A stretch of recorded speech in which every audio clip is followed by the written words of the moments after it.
Yang pertama ada NATO. NATO merupakan singkatan dari North Atlantic Treaty Organization yang dalam bahasa Indonesia diartikan dengan Pakta Pertahanan Atlantik Utara. Organisasi ini didirikan pada 4 April 1949 di kota Washington DC, Amerika Serikat.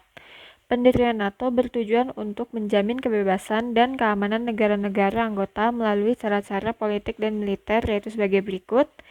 Dari politik, NATO mempromosikan nilai-nilai demokrasi dan memungkinkan negara anggota untuk berkonsultasi dan bekerja sama dalam isu-isu pertahanan dan keamanan. Dari militer, NATO berkomitmen untuk menyelesaikan konflik secara damai. Pengaruh NATO terhadap Indonesia. Selain kehadiran NATO yang berpengaruh untuk negara anggotanya, NATO berpengaruh untuk negara lain, khususnya Indonesia.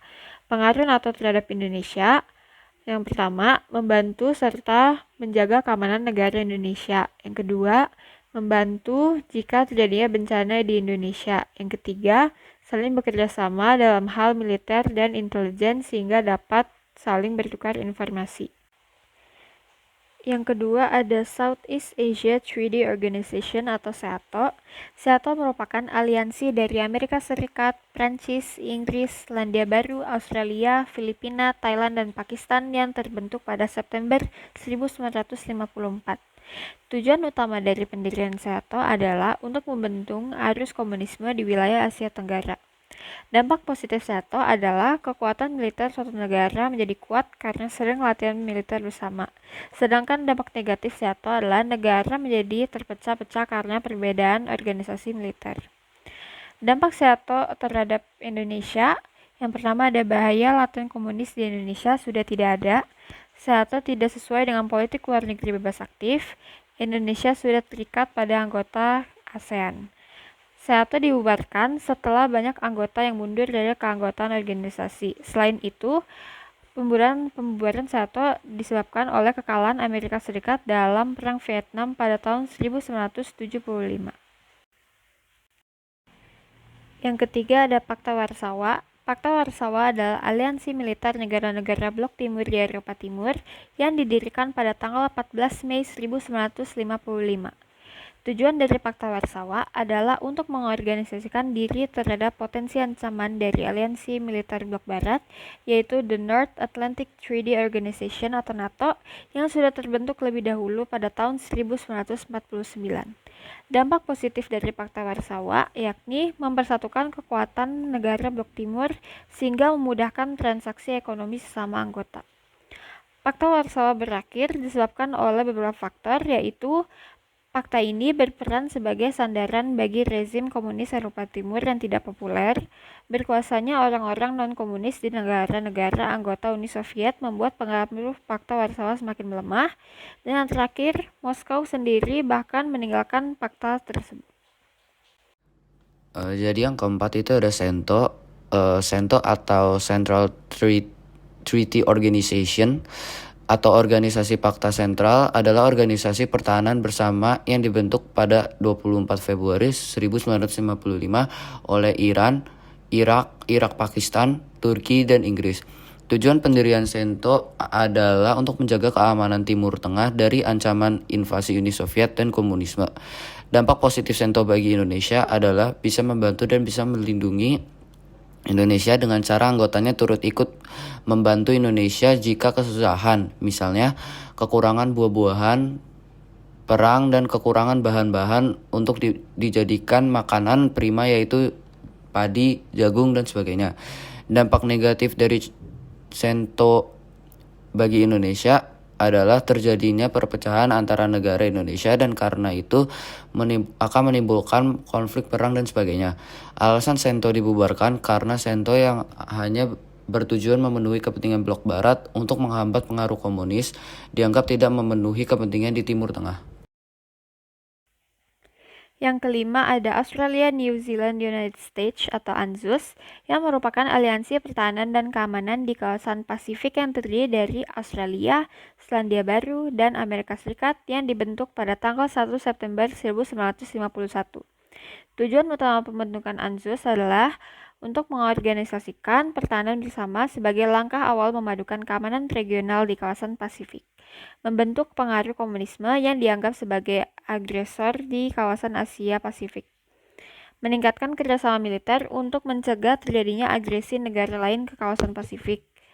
Sedangkan pengaruh ANZUS terhadap Indonesia itu bantuan terhadap masalah Timur Timur, dukungan dari berbagai negara untuk melawan perkembangan komunisme, dan terakhir mencegah terjadinya agresi di Indonesia maupun negara lainnya yang berada di kawasan Pasifik.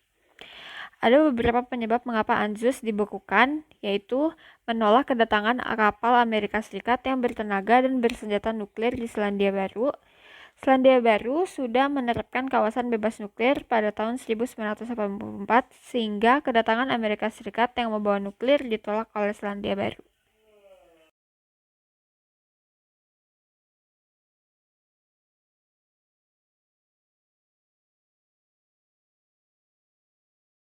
Yang pertama SARC, South Asian Association for Regional Cooperation, atau Asosiasi Kerjasama Regional Asia Selatan, dibentuk pada 8 Desember 1985.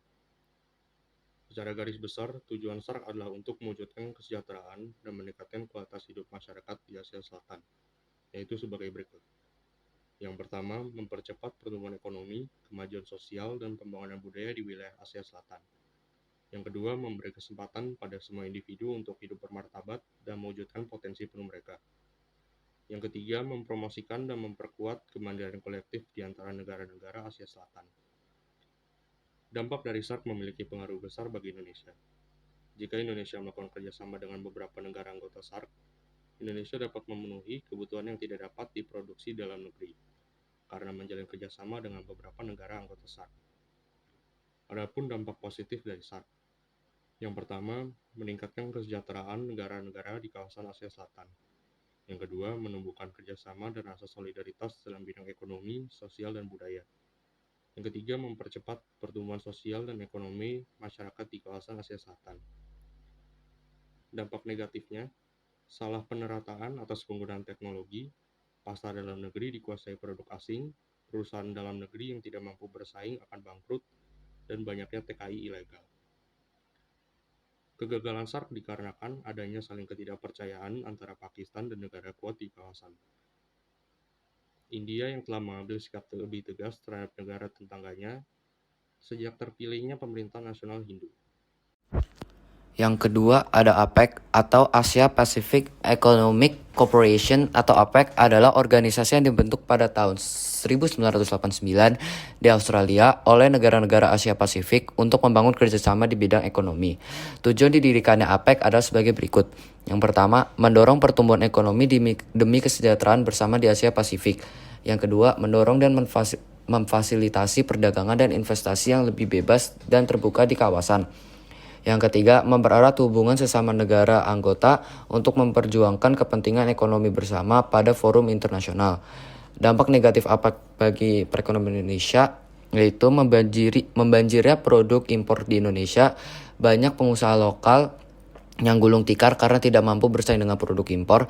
Sifat masyarakat Indonesia yang konsumerisme, kesenjangan sosial yang semakin nampak karena menganut paham liberasi perdagangan. Positifnya, itu ada membahas isu-isu ekonomi internasional, peningkatan human and capacity building, dan yang terakhir sumber peningkatan potensi ekonomi, perdagangan, dan investasi Indonesia. Yang ketiga ada MEE atau Masyarakat Ekonomi Eropa. MEE secara resmi terbentuk pada tanggal 25 Maret 1957 setelah usulan Henry Speck disepakati oleh 15 negara Eropa dalam Perjanjian Roma 1957. Tujuan MEE yang pertama itu menciptakan kerjasama ekonomi di negara-negara Eropa. Yang kedua, meningkatkan perdagangan bebas. Yang ketiga, meningkatkan pertumbuhan ekonomi. Yang keempat, meningkatkan solidaritas negara-negara Eropa. Adapun dampak positif dari MEE, yang pertama itu menstabilkan perekonomian negara. Yang kedua, memberikan keuntungan dari segi ekspor dan impor. Yang ketiga, meningkatnya investasi. Yang keempat, menjadikan pebisnis kreatif. Yang kelima, menambah laba bagi negara. Dan yang keenam, mensejahterakan masyarakat. Pada Perjanjian Maastricht pada tahun 1993, Masyarakat Ekonomi Eropa atau MEE berubah nama menjadi Uni Eropa karena organisasi itu sudah tidak hanya mencakup masalah perekonomian saja, tetapi juga mulai meliputi masalah imigrasi, politik, dan sosial budaya. Yang keempat, itu ada AFTA. AFTA dibentuk pada tanggal 28 Januari tahun 1992. Saat diselenggarakannya konferensi tingkat tinggi atau KTT ASEAN keempat di Singapura. Pembentukan AFTA dilatar belakangi karena adanya perkembangan ekonomi pada setiap anggota negara ASEAN. Dampak positif AFTA bagi perekonomian Indonesia, makin bervariasinya produk di pasar domestik Indonesia, menciptakan peluang pasar baru, mempermudah perizinan kerja di negara-negara anggota ASEAN. Jadi yang terakhir itu ada NAFTA. NAFTA didirikan pada tanggal 12 Agustus 1992 di Washington DC, Amerika Serikat. NAFTA adalah daerah perdagangan bebas bea yang bertujuan untuk memacu investasi dan perdagangan negara-negara anggotanya dengan tujuan NAFTA, meningkatkan kegiatan ekonomi para anggota, mengusahakan standarisasi barang-barang yang diperdagangkan, meningkatkan pelayanan pada konsumen-konsumen dengan mengutamakan aspek keselamatan, kesehatan, dan ramah dengan lingkungan, menciptakan perdagangan bebas sesama anggota NAFTA dengan menghilangkan hambatan perdagangan, mengatur keseimbangan ekspor-impor antar anggota. Dampak positif yang dirasakan adalah memperbesar jangkauan pasar ekspor Indonesia secara global, terutama di negara-negara AFTA. Selain itu, melalui kebijakan perdagangan bebas, masyarakat Indonesia dapat dengan mudah mendapatkan barang-barang yang belum bisa diproduksi sendiri.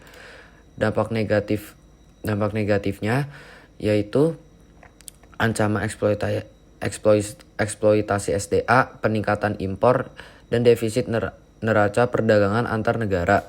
Meskipun begitu, semua kerugian-kerugian ini seharusnya dapat dimitigasi dan diatasi dengan negosiasi aturan-aturan dagang yang saling menguntungkan antara semua pihak, baik antar negara NAFTA maupun dengan negara-negara non-NAFTA.